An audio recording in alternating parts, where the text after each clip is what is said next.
Welcome to the Colorado Desert. Today we are going to put to the test the new 2027 Toyota Tundra TRD PRO and the Tacoma TRD PRO. It's going to be a lot of fun. Let's buckle in and get this started.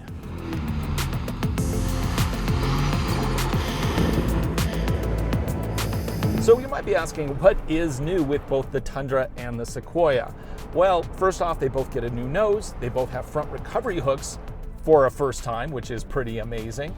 They also get Fox QS3 adjustable shocks, a massively updated infotainment system, finally with a home screen. We saw this software first in the RAV4 last year, and it is a huge update over the previous generation software. And not only did they update the software, they also updated the architecture behind the software. Toyota hopes that this architecture will get them another 5 years before they need to do a major update. So that pretty much covers most of the big changes between Sequoia and Tundra. The Tundra, however, also has one more big feature. Yes, we get the isodynamic seats that first appeared in the Tacoma. Now with the Tacoma, it basically eliminated second row seating. There was no room for humans back there with these seats. However, the Tundra has a massive second row, so here they kind of make sense. Now, like before, the TRD Pro trims for both Tundra and Sequoia are exclusive to the hybrid V6 powertrain. We don't know final pricing on the TRD Pro or Sequoia quite yet.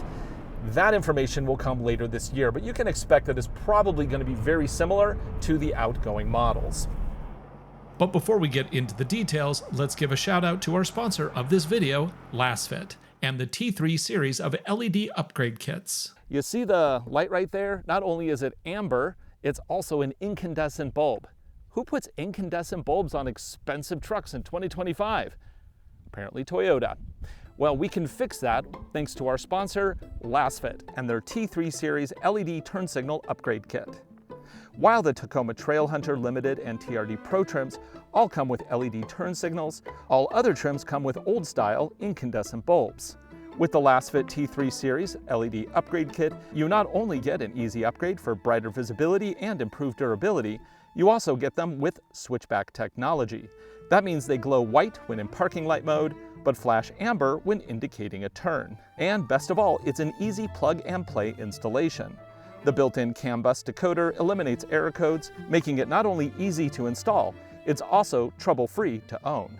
Lasfit makes turn signal upgrades for a large variety of makes and models. Go to lasfit.com and use the code DSTV to save even more money off your next purchase. Right, so we're going to start here with the Tacoma TRD Pro. We do have these isodynamic seats. Love them or hate them, the fact is they are super comfortable. We also here have, of course, that fake hood scoop in the front. This does have recovery points in the front and the back, and the big star here are the QS3 Fox shocks. They are adjustable. Because my co-driver has been on the course, and yes, this is a media event, so I do have a co-driver, he set them for 3 in the front, 1 in the rear. And the reason is because this course kind of needs that. Now, as for settings on the vehicle, we are going to be in 4 high. We are going to use the sand mode. That is the version of MTS that allows you to kind of get, a little bit more playful with it, have a little bit more fun, get a little bit more sideways. But because this is a Toyota, it never fully allows you to get crazy. And I think honestly that's okay. I mean, if you want to get full sideways, just go buy a Ford Raptor and be done with it. So this course that they built for us, it's a long one. There's a lot of stuff here. And what we're going to do is I'm going to go from this Tacoma into the Tundra. And then after the Tundra, we're going to do 4Runner. And then after 4Runner, it's going to be Sequoia. And these are all the TRD Pro trims, of course. And the biggest changes that we're going to be playing with today are the fact that the Tundra and the Sequoia are new for 2027. They have done significant modifications to the suspension. And this course should give us a really good opportunity to see how those come together. And I am just going to keep this in drive. I'm not going to be playing with the manual shifting modes or anything like that.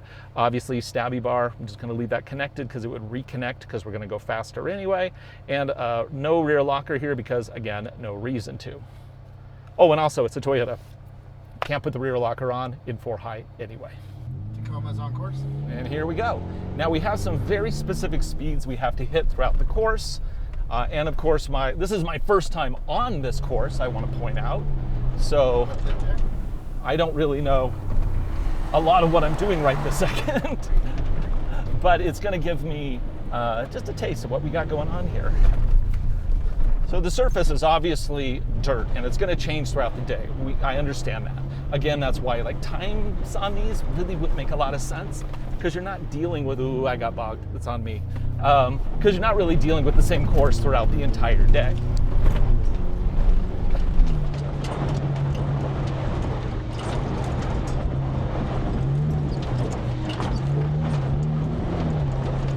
By the way, these isodynamic seats, they may completely remove the legroom in the second row, but I gotta tell you, at speed here, they actually do an amazing job. Oops, sorry, that's on me.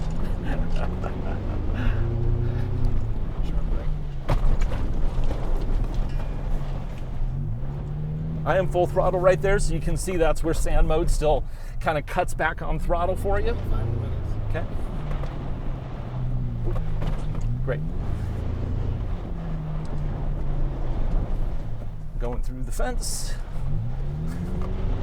Tacoma's through the fence.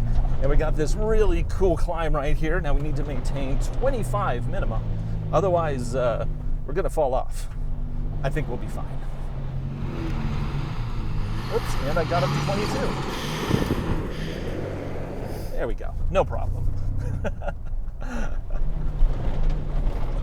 So I really like the way that the suspension works here, because it's really doing a good job of taking that initial bite off the hits.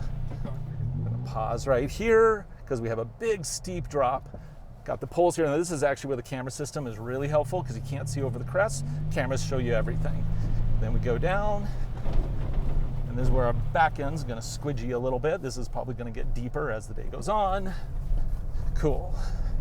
So like I was saying, the suspension does a really good job of absorbing those first initial impacts and then smoothing out the difficult stuff. Now, putting your tires down, keeping them planted, that is key in any off-road driving. You don't want to be in the air. You don't want to be sliding all over the place. That's not fast.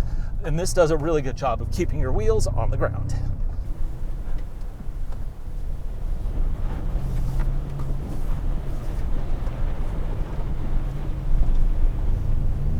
Still got that throttle cut, which is honestly on me. If I go in too hot and then I try to correct myself by adding more throttle, oh, we got to jump here. Let's do 30. Hit it 30, boop, up and over. And then this is 25, go down a little slower. Push throttle, bud. And slow through this dip. Right, don't want to grind our nose here. Oop, yeah, there's a little bit more of a dip there than it feels like. So the tires on this are the Goodyears, I think. These are Goodyear Territories. And I find Goodyear Territories are actually not a bad tire overall. They have pretty decent grip in a variety of different conditions. You can feel like right there, that throttle being pulled back because we're losing traction. In one of our earlier tests when we were doing TRD Pro versus Ranger Raptor, really could see how like Ford allows you to completely rotate a vehicle at speed. Toyota just doesn't really let you do that. Now here's something that I want to point out. Toyota says that the Sequoia and Tundra for 2027, they're a little more playful in sand mode. So we're gonna play with that next. Now that we've played with the Tacoma, it's time to jump into the Tundra and see how that compares.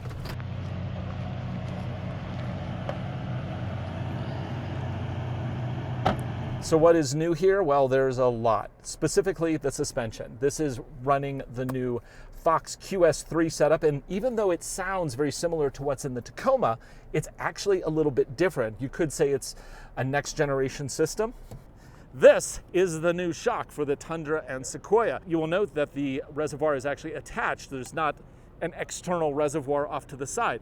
And the reason for that is twofold. First off, it's more durable because you don't have a hose you got to worry about, but also it's easier for them to manufacture. Stick it in, there you go. This could work in any Tundra, theoretically. Back again is the three-way switch. To explain that, I'm going to throw it to Toyota.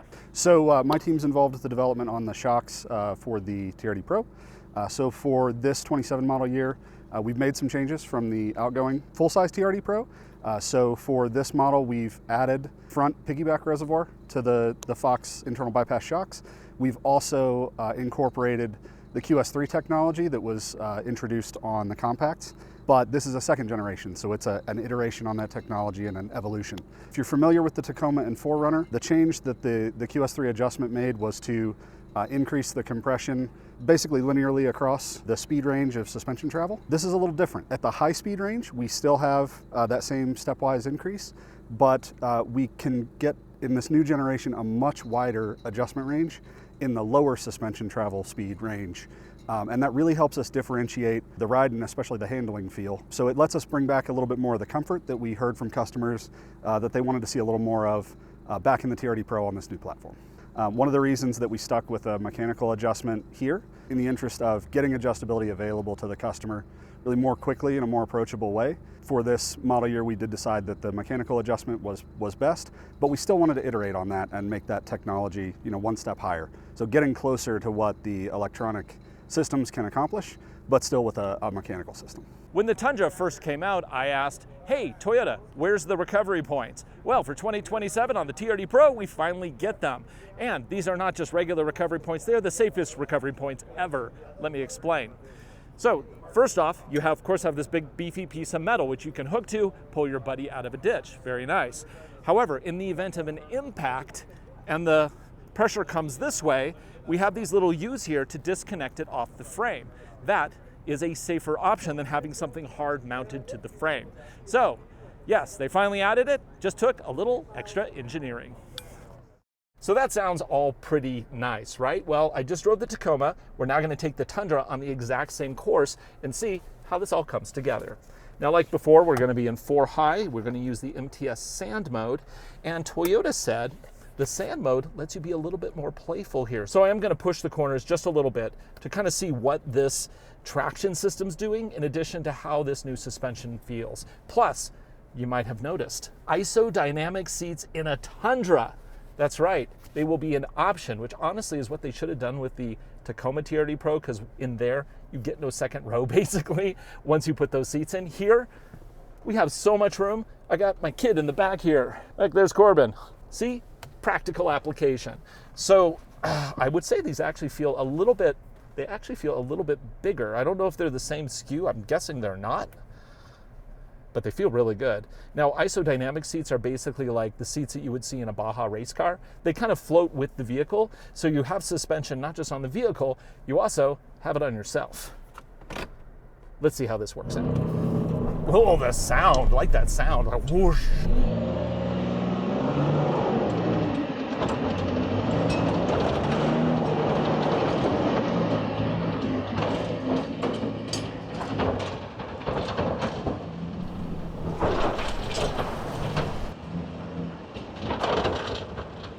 Okay, so we're going into the corners here. Already I can tell you everything moves a little bit slower in this vehicle simply because it's larger.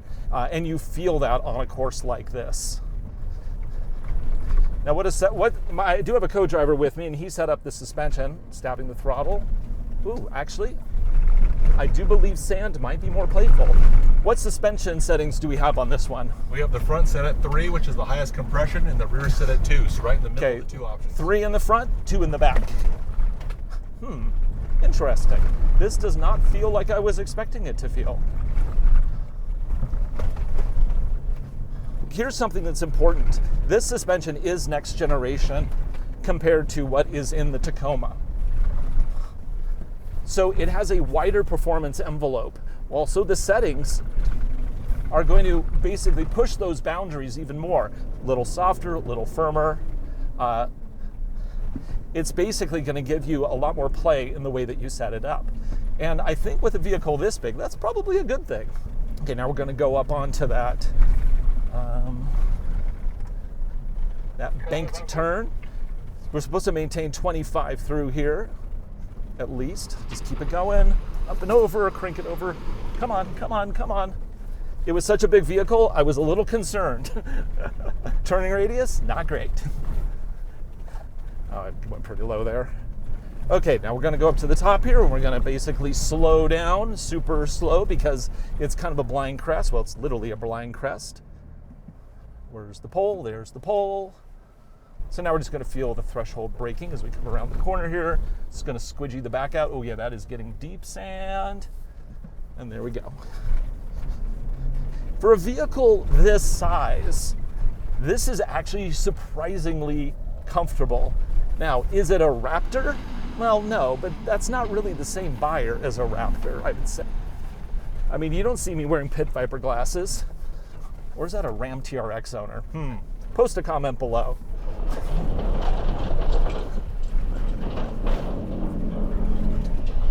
Okay, up and over.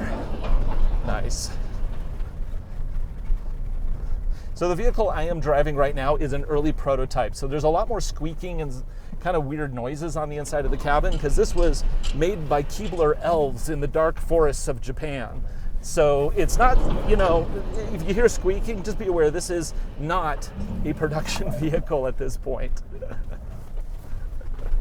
Oh, that was too low. Oh well, so much for that. Okay, well let's get up to 30 for the jump. Okay, 30, boop. 25 on this guy. Right.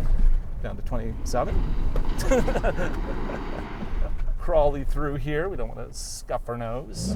Now in this next little section, we have a little spot where we can kind of skitter around a little bit, feel what that traction system is like, see if the sand mode really is more playful in this version. Okay, let's do it. So add a little throttle. Yeah, I would say it's a little bit more playful, but I would probably give it 10%. If you're looking for full crossed up shenanigans, no, you're not getting that. But I do like that they've kind of opened it up just a little bit. A little rough through here, so let's kind of, I think I was doing 26 before. Yeah, so much more mass to move than in that little Tacoma. Got to admit, Tacoma is the right size of vehicle for this kind of stuff. Of course, that is, unless you have people that need to be in the second row. Ooh, well, that was fun. So let's talk about this. We just did Tacoma, we just did Tundra. I could feel the difference in the envelope of the suspension. I could feel the traction controls are improved in my mind because they allow you to have a little bit more fun with it without getting in over your head. And really, this moves very well for such a large, heavy vehicle.